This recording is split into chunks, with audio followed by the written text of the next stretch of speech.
नमस्कार साथियों, आप सभी का स्वागत है अपने चैनल श्री विद्यापीठ पर। आज का टॉपिक है बैलेड। और बैलेड ये क्या है? बैलेड ये है एक लिटरेरी डिवाइस, और ये टीजीटी, पीजीटी एंड अदर्स जो इसके लेवल के एग्ज़ाम है, अदर स्टेट में जो भी एग्जामिनेशन होते हैं सभी की इम्पोर्टेंट है। यहाँ तक कि जो आप अपने एकेडमिक लेवल पढ़ते हैं, कोर्स पढ़ते हैं, पोएम पढ़ते हैं, उसमें भी बैलेड का बहुत गहरा इम्पोर्टेंस है, डीप इम्पोर्टेंस है। कैसे देखें कि ये बैलेड वर्ड है, ये आया कहाँ से है? ये आया है मिडवल फ्रांस से आया है। कहाँ से आया है? मिडवल फ्रांस से आया है। अच्छा, ये लेकिन ये किससे बना है? क्योंकि कोई ना कोई वर्ड जो है वो कहीं ना कहीं से उसकी उत्पत्ति होती है। तो कहाँ से बना है ये? देखा हमने कि फ्रेंच लैंग्वेज है। क्या है? एक फ्रेंच लैंग्वेज है। जैसे हम लोग हिंदी पढ़ते हैं, हिंदी भाषा, इंग्लिश लैंग्वेज, उर्दू, तो वैसे ही एक फ्रेंच लैंग्वेज है। उसमें एक वर्ड है बैलेड। इसकी स्पेलिंग और इसकी स्पेलिंग में अंतर है। अच्छा, बैलेड है, इसका मतलब क्या हो गया? इसका शाब्दिक मतलब है कि गाने वाली कविता। गाने वाली कविता। धीमे धीमे 13 से और ये 13 to 15 सेंचुरी के मध्य में इसका डेवलपमेंट हो गया। और डेवलपमेंट किसने किया? ये डेवलप किया था इंग्लिश लैंग्वेज में। तो कई सारे पोएट्स आए, ब्रिटिश है, स्कॉटलैंड है, इन सब ने, मतलब कई लोग हैं, पूरे हम यूरोप की बात कर रहे हैं, उन सब ने मिलकर इसको क्या किया? इसका बड़े व्यापक रूप से प्रचार प्रसार किया। तो भैया ऐसे ही सुधार के आया ये बैलेड। समझ में आ गया? तो ये थी इसकी उत्पत्ति, कहाँ से आया। ठीक, हम बात करते हैं कि बैलेड है क्या। बैलेड जो है एक शॉर्ट पोएम है। क्या है? शॉर्ट पोएम है। इसका मतलब है शॉर्ट, छोटी, नरेटिव, यानी कि सुनाने वाली कविता। तो जो बैलेड क्या है? शॉर्ट नरेटिव पोएम है। अच्छा, जो उसकी राइम स्कीम है, हमने राइम स्कीम पढ़ाई है अपने चैनल में, आप जाके देखना। अगर आपको आता हो अच्छी बात है, नहीं आता तो आप एक बार वीडियो सर्च करना, rhyme scheme and rhyme word scheme. तो जो बैलेड की राइम स्कीम है वो मुख्य रूप से एबी है, लेकिन कहीं कहीं पे आपको एबी और सी भी मिल जाता है। ठीक। अच्छा, ये कंसिस्ट कैसे होती है, बनी कैसे होती है? मुख्य रूप से याद रखना, मुख्य रूप से मेनली ये चार लाइंस में की फ्रेम बनी होती है। अच्छा, तो कहते क्या है? ये जो है 4 लाइन की जो है ये क्वार्ट्रेन है, क्वार्ट्रेन स्टैंजा कहते हैं इसको हम लोग, 4 लाइन को। अब आपको पढ़ाएंगे भी कि कितने प्रकार स्टैंजा होते हैं। अभी हम बात कर रहे हैं केवल ये 4 लाइंस की। तो 4 लाइंस, अगर 4 लाइंस दी गई है तो 4 लाइन स्टैंजा होता है। जो बैलेड है मुख्य रूप से 4 स्टैंजा में डिवाइड होता है, अपनी बात कहते हैं वो। अच्छा, इसका उद्देश्य क्या है? इसका ये बैलेड है क्या, क्या मतलब है इसका? इसको जो भी पहले के लोग गाते थे अपने क्षेत्र में, प्लेस टू प्लेस, मतलब एक स्थान दूसरे स्थान के बीच में, तो घूम घूम कर इसको गाते थे, बैलेड को घूम घूम कर। अच्छा, घूम घूम गाते तो गाते क्या थे, है ना? थीम क्या थी? थीम इंपॉर्टेंट है अपने लिए, अपने एग्जामिनेशन के लिए, टीजीटी पीजीटी के लिए, और सभी एग्जाम के लिए। अच्छा, थीम क्या है? राष्ट्र, क्षेत्र या देश की किसी घटना को, घटना क्या हो, वो लव बेस्ड हो, या पैट्रियोटिक हो, रोमांटिक हो, रिलीजियस हो, सुपरनेचुरल हो, ट्रैजिक लव हो, हिस्टोरिक हो, या ह्यूमरस हो। अगर इस टॉपिक पे कोई बात होती है तो जो लोग इसे गाते हैं बैलेड को, वो क्या करते हैं? वो लोग ग्रुप में हो जाते हैं, ग्रुप में बन जाते हैं, और इसी कोई भी थीम पकड़ ली, उसको घूम घूम कर गाते हैं। इसका एक उद्देश्य और भी था, ताकि उनकी जो है, जीवन का मतलब ये है कि उनकी रोजी रोटी चल सके, उससे इनको आमदनी हो। तो इस तरह से इसको यूज करते थे और अपनी इनकम को इंक्रीज करते थे, एक जीव को उपार्जन के माध्यम से। तो ये अपने लिए ये तो अलग बात है, ये तो एक मीडियम हो गया बताने का, लेकिन अपने इम्पोर्टेंट ये है, थीम इम्पोर्टेंट है। और इस राइम स्कीम क्या है और उसको ये कितने स्टैंजा में कंसिस्ट होती है, बनी होती है। एक चीज और ये एग्जाम में आ चुकी है कि बैलेड क्या है, एक शॉर्ट नरेटिव पोएम है, लॉन्ग भी होती है, लॉन्ग नरेटिव पोएम भी होती है, लेकिन बैलेड जो है क्या है, शॉर्ट नरेटिव पोएम है। उम्मीद है आपकी बात जो है समझ में आ गई होगी। ठीक, हम बात करते हैं इसके टाइप्स की कि कितने प्रकार की होती है, कितने प्रकार की होती है। आगे चलते हैं हम लोग। बैलेड जो है, बैलेड अब फिर देखते हैं हम लोग। बैलेड एक प्रकार की machinery and convention of EPIC के आधार पर तय करती है। कन्वेंशन क्या है, ये कन्वेंशन क्या है और ये मशीनरी क्या है। कन्वेंशन जो है ये परंपरा है। मशीनरी क्या है, जो ये मशीनरी है ये माध्यम तरीका है।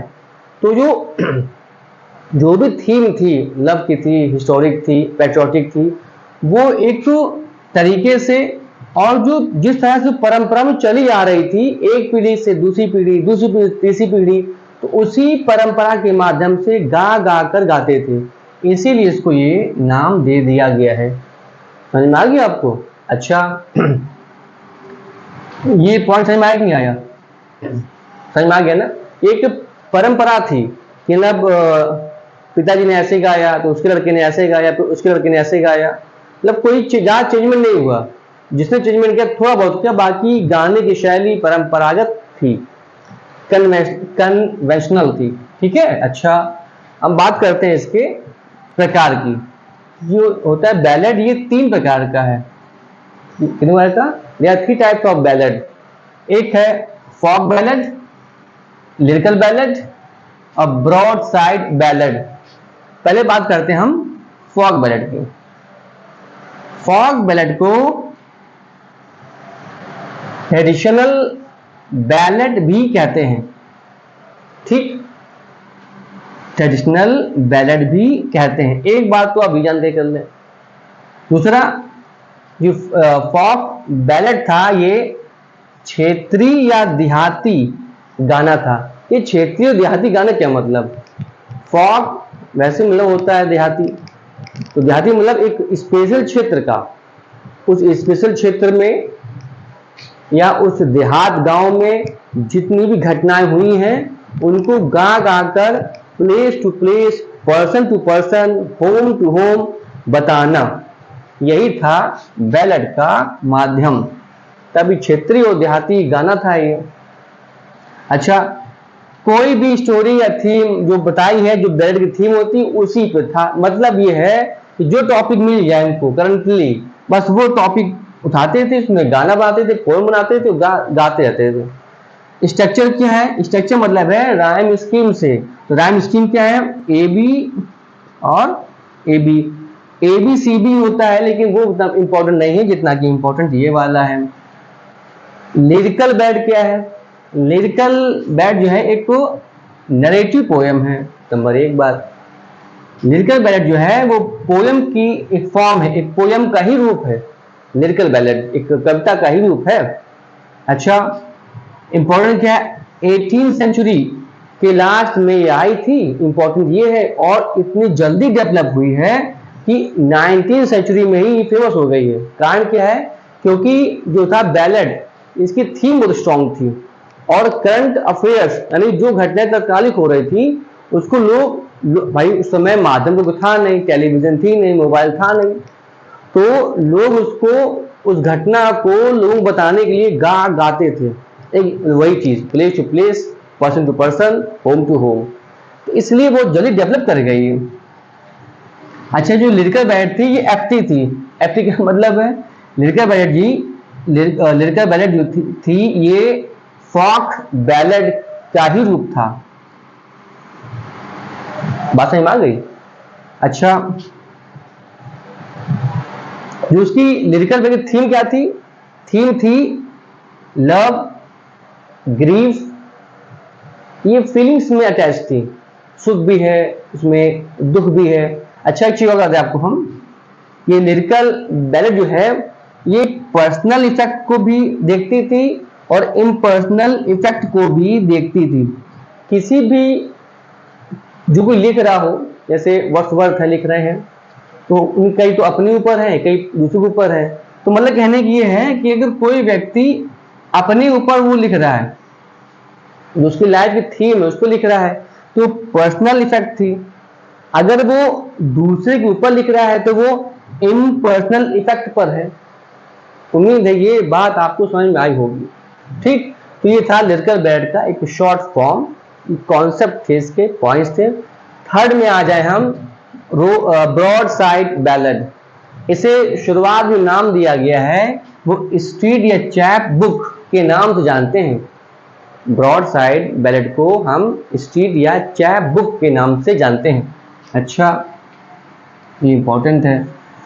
और देखो डियर, 16 टू 19 सेंचुरी बीच में बहुत फास्ट इसका ग्रोथ हुआ है। ठीक, फेमस हो गई है।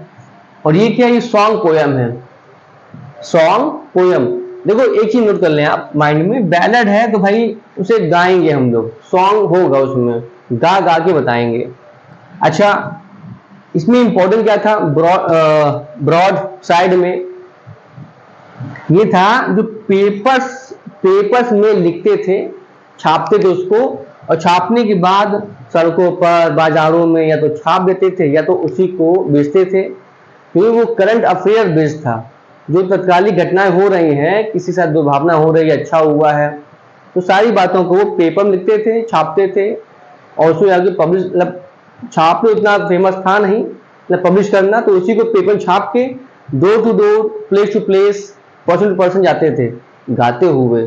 तो चाहे सड़कों पे गा रहे हैं, चाहे बाजारों बीच में, भाई जहां पे लोग होंगे ज्यादा, इनका मतलब क्या था, इनका एम ये था ज्यादा ज्यादा लोग हमें सुने, इस घटना को सुने, जागरूक हो। तो मतलब उसी बिहार पे सड़कों पे जाते थे, लोग जा रहे हैं, गा रहे हैं, कोने बैठ के, बीच बैठ के लोग सुन रहे गा क्या रहा है। तो सड़कों का माध्यम यूज किया उन्होंने, बाजारों का यूज किया। मतलब कहने क्या है, बाजार, अब कई सारे होंगे बाजार में, जब कई सारे लोग होंगे तो वो सुनेंगे कि ये व्यक्ति क्या गा रहा है, क्या टॉपिक क्या है इसका। तो उन्होंने अच्छा प्लेटफॉर्म यूज किया सड़कों का और बाजारों का।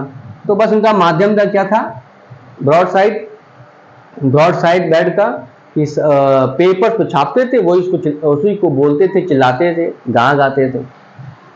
थीम इनकी स्ट्रॉन्ग थी, बैलेड की थीम बहुत स्ट्रॉन्ग है, तीनों पैटर्न की, चाहे फॉक हो, चाहे वो लिरिकल हो, और चाहे वो ब्रॉड साइड हो। थीम जो थी वो करंट अफेयर्स बेस्ड थी, ये मानिए, इसीलिए बहुत जल्दी ये बैलेड छा गया। अच्छा, अब ये देखें, ये तो इसके बारे में ये जानकारी, ये फुल डिटेल है कि बैलेड कितने प्रकार का होता है, उसके जो उसमें पार्ट्स हैं, उसके फंक्शन क्या क्या हैं। हम कुछ बैलेड्स की बात कर लेते हैं जो एग्जाम के पॉइंट ऑफ से इंपॉर्टेंट है। ठीक है, अच्छा अब देखो some important ballads. The rime of the ancient mariner किसकी है, एसटी कॉलरिज की है। La belle dame sans merci John Keats ने लिखी है। बैलेड्स एंड अदर पोएम्स, ये टेंसन अल्फ्रेड टेंसन की है। Ballads and sonnets DG Rossetti की है।